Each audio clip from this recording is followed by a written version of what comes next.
Cette vidéo est un avertissement important, en particulier pour les parents et les jeunes qui font partie du vaste monde des jeux vidéo. Vous pouvez maintenant vendre votre âme dans Fortnite et cela suscite beaucoup de controverses. Le nom du personnage est en fait Mephisto et vous y accédez en passant par la partie enfer de la carte. En échange de votre santé, vous recevez des cadeaux. Sacrifiez une petite portion de votre santé, vous recevrez un cadeau. Si vous sacrifiez 99% de votre santé, vous pouvez ressusciter votre coéquipier d'entre les morts. Et quand vous faites cet échange, une petite animation montre qu'une partie de vous-même semble aller vers lui. Certaines personnes disent de se détendre, ce n'est qu'un jeu. D'autres répondent qu'ils n'en ont rien à faire et qu'ils ne le feront pas. Et il y a des adolescents de 13 ans qui jouent à ce jeu. Alors, qu'en pensez-vous? Il existe une stratégie en cours, une qui ne cherche pas seulement à capter votre attention, mais elle veut votre âme. Oui, c'est bien ce que vous avez entendu. Nous allons parler de la manière dont le jeu populaire Fortnite a introduit une nouvelle fonctionnalité qui fait polémique et soulève des questions profondes sur la spiritualité, l'éthique et l'influence sur nos enfants et adolescents. Restez avec moi pendant que nous dévoilons la vérité derrière le pacte de vente d'âme dans Fortnite et comment cela fait partie d'un phénomène beaucoup plus vaste qui infiltre la culture et façonne l'esprit des prochaines générations. C'est un sujet sérieux qui pourrait changer notre vision de l'entertainment et de la culture pop. C'est un avertissement qui peut nous aider à mieux comprendre ce qui est en jeu, littéralement et spirituellement. Récemment, une mise à jour du jeu Fortnite, développée par Epic Games, a introduit une nouvelle fonctionnalité. Celle-ci permet aux joueurs de ressusciter leurs coéquipiers. Au premier abord, cela pourrait sembler une bonne addition au jeu. Après tout, qui ne voudrait pas donner une seconde chance à son coéquipier? Mais ce qui est en jeu ici, littéralement, c'est le prix de cette résurrection. Le joueur doit vendre son âme, en concluant un pacte qui est représenté dans le jeu comme un accord explicite avec le diable. Il ne s'agit pas simplement d'une mécanique de jeu inoffensive, il y a un symbolisme profond ici, et il est essentiel de reconnaître les dangers qui y sont liés. La question n'est pas seulement un choix dans le jeu, mais ce que cela symbolise et ce qui est introduit dans l'esprit de nos jeunes. Ce type de contenu commence à banaliser des thèmes qui devraient être pris au sérieux, comme s'il s'agissait de simples jeux. Il est nécessaire de réfléchir si nous voulons réellement exposer nos jeunes à ces messages, souvent sans filtre. Les joueurs eux-mêmes de Fortnite ont commencé à exprimer leurs préoccupations quant à cette mise à jour. Beaucoup ont considéré l'idée de vendre leurs âmes comme excessive, inappropriée et inutile. Cette réaction des utilisateurs reflète un malaise qui va au-delà de la mécanique du jeu. Il y a une reconnaissance intuitive que nous franchissons une ligne spirituelle sérieuse, une ligne qui ne devrait pas être banalisée, encore moins dans un jeu populaire chez les adolescents. Lorsque nous parlons de pacte, de vendre son âme, nous traitons de thèmes qui ne sont pas seulement controversés, mais spirituellement dangereux. Cette pratique dans le jeu soulève la question de ce que nous permettons aux jeunes de considérer comme acceptable. Cela devient une porte ouverte aux influences spirituelles négatives, et de nombreux adolescents, qui ont une compréhension limitée des concepts spirituels, finissent par se mettre en danger réel. Nous ne devons pas oublier que l'exposition prolongée à ce type de contenu peut engendrer une désensibilisation au mal, ce qui peut directement affecter la manière dont ces jeunes perçoivent les questions spirituelles à l'avenir. Ce qui rend cette discussion encore plus importante, c'est le public auquel ce jeu est destiné. Fortnite possède une base d'utilisateurs massive, avec plus de 350 millions de joueurs actifs. La majorité de ces joueurs sont jeunes et adolescents. Des études et des statistiques indiquent que la tranche d'âge prédominante varie de 18 à 24 ans, avec une grande part encore plus jeune. C'est précisément ce groupe qui est en phase de formation de ses croyances, de son identité et, dans de nombreux cas, de sa spiritualité. Lorsqu'un jeu populaire comme Fortnite présente la nécromancie, les pactes et des symboles spirituels de manière divertissante et acceptable, il façonne la perception spirituelle de ces générations. Nous devons nous demander quel sera l'impact à long terme de la normalisation de ces thèmes chez la jeunesse. Que leur apprenons-nous? Leur montrons-nous un chemin vers la lumière ou leur exposons-nous un parcours rempli de distractions spirituelles qui pourraient être transformées en pièges pour leurs âmes? Parlons clairement de la stratégie qui se cache derrière tout cela. Cette fonctionnalité dans Fortnite n'est pas un accident, et le symbolisme n'est pas anodin. Elle fait partie d'un mouvement plus large qui a un objectif clair: éloigner les jeunes de Dieu. L'industrie du divertissement a normalisé des symboles et des pratiques spirituelles qui sont, au minimum, controversées. L'idée est d'introduire ces concepts de manière décontractée pour qu'ils fassent partie de la routine des jeunes, les amenant à s'intéresser à des thèmes occultes et spiritualistes au détriment d'une véritable relation avec Dieu. Cela se fait à travers divers médias, pas seulement les jeux vidéo, mais aussi les films, la musique et les séries.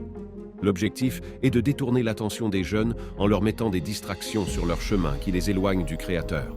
C'est une stratégie qui agit sur plusieurs fronts, modifiant subtilement les valeurs et croyances de notre jeunesse.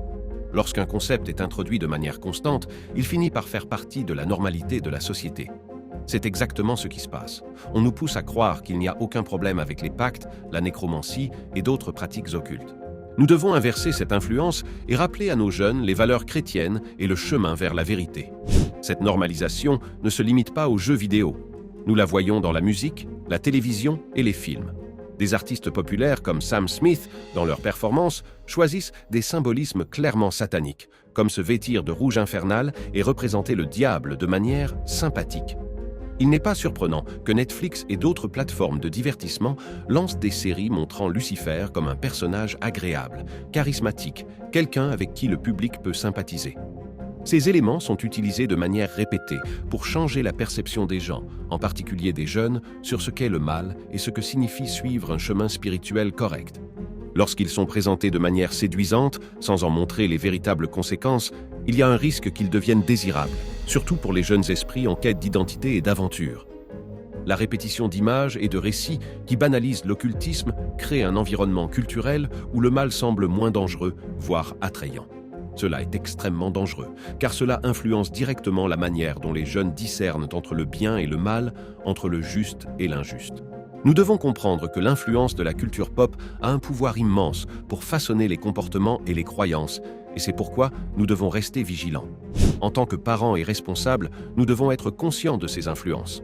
Souvent, nous sous-estimons l'impact des jeux vidéo, en croyant qu'ils ne sont que du divertissement innocent. Cependant, lorsqu'on analyse le contenu et la manière dont ces thèmes sont présentés, il devient évident qu'il y a une intention beaucoup plus profonde. Il ne s'agit pas seulement de jouer, il s'agit d'influencer des valeurs, des croyances et, en fin de compte, la direction spirituelle d'une vie.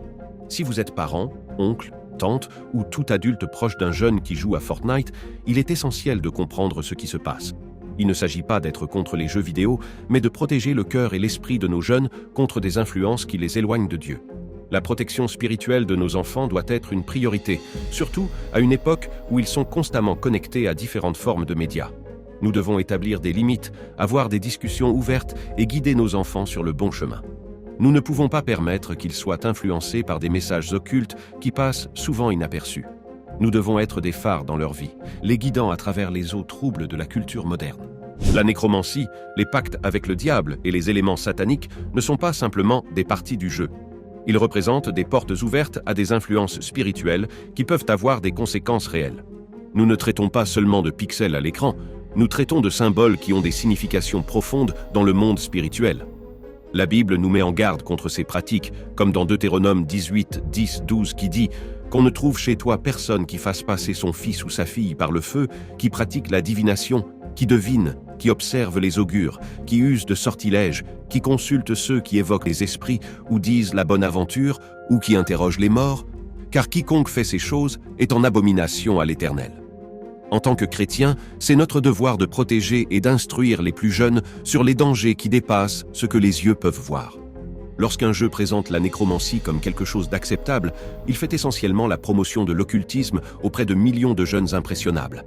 Ce type d'exposition constante affaiblit la résistance spirituelle de nos jeunes et rend plus difficile pour eux de discerner la vérité de Dieu.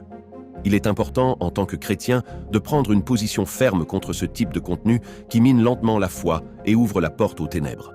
La nécromancie et autres pratiques occultes ne sont pas des jeux.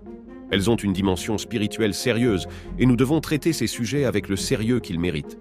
Nous avons la responsabilité d'éduquer nos enfants et de nous assurer qu'ils sont conscients des dangers spirituels auxquels ils peuvent être exposés, même de manière apparemment innocente. Une enquête de l'Institut Barna a révélé que les 3/4 des jeunes Américains ont déjà participé à un type d'activité psychique ou liée à la sorcellerie, que ce soit à travers les médias ou par des expériences personnelles. Ces activités incluent l'utilisation de planches Ouija, la lecture de livres sur la sorcellerie et la participation à des séances spirituelles. Le problème est que, culturellement, ces pratiques ont été présentées comme inoffensives. En témoigne la popularité de films et de livres comme Harry Potter qui introduisent des concepts de sorcellerie de manière ludique. La question qui se pose est la suivante: quel type de formation spirituelle offrons-nous à nos jeunes? Permettons-nous qu'ils s'ouvrent à un monde qui, spirituellement, les éloigne de Dieu? L'implication dans des pratiques occultes, même apparemment inoffensives, peut avoir des conséquences spirituelles à long terme. Chaque petite exposition crée une plus grande tolérance, jusqu'à ce que ces jeunes finissent par accepter comme normales des pratiques qui sont clairement condamnées par les Écritures. Nous devons réfléchir aux valeurs que nous transmettons et prendre une position ferme contre tout ce qui pourrait nuire à la croissance spirituelle de nos enfants. Ils doivent y comprendre que l'occultisme, sous quelque forme que ce soit, n'est pas un jeu. C'est une question sérieuse qui a le potentiel d'affecter leur vie spirituelle pour toujours. Mais j'espère que le message est clair. Il ne s'agit pas de diaboliser tous les jeux ou les médias de divertissement. Il s'agit de reconnaître les stratégies qui sont utilisées pour influencer nos jeunes et les éloigner du chemin de Dieu. Lorsque nous voyons un jeu comme Fortnite introduire un pacte pour vendre des âmes, nous devons nous poser la question: quel est le véritable objectif de tout cela ? En tant que chrétiens, nous avons la responsabilité d'être vigilants, de protéger nos enfants et de les guider afin qu'ils puissent discerner ce qui est juste et ce qui est spirituellement nuisible. Cela exige de l'engagement, du courage et une implication constante dans la vie de nos enfants. Ils doivent savoir qu'ils ont un refuge sûr auprès de leurs parents et de leurs responsables, des personnes sur qui ils peuvent compter pour les guider sur le bon chemin. Si vous êtes resté avec moi jusqu'ici, je vous demande de partager cette vidéo avec d'autres parents, responsables et jeunes qui ont besoin d'être conscients de ces questions. Ensemble, nous pouvons créer une génération qui ne se laisse pas emporter par des influences destructrices, mais qui choisit de suivre le chemin de la lumière et de la vérité.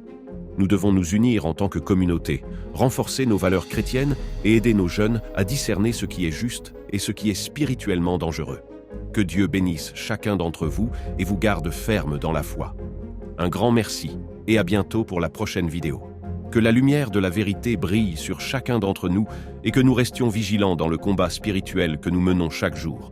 Souvenez-vous, le combat ne se fait pas contre des êtres de chair et de sang, mais contre les puissances et les principautés spirituelles qui opèrent dans ce monde. Restons unis avec foi et courage.